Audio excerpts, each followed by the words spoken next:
Guys, আপনারা দেখতে পাচ্ছেন সম বাজারে পোশাকের বাজার।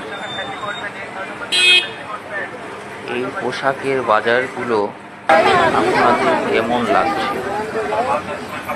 ভালো লাগলে অবশ্যই শেয়ার, লাইক, কমেন্ট করে জানাবেন। আর পাশে এই বাজারটি সপ্তাহে একদিন বসে।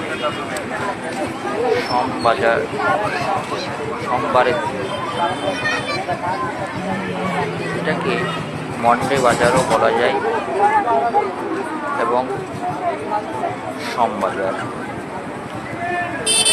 এই বাজারে বিভিন্ন রকমের পোশাকের, জুতোর, কসমেটিকের, জুয়েলার্সের সব কিছুই পাওয়া যায় এখানে। এই বাজারটি আমার খুব ভালো লাগে, তাই সপ্তাহে একদিন এই বাজারে আসি। এই বাজারটি আমাদের বাড়ির কাছে, আমরা যেখানে থাকি ওখানে এই বাজারটি বসে।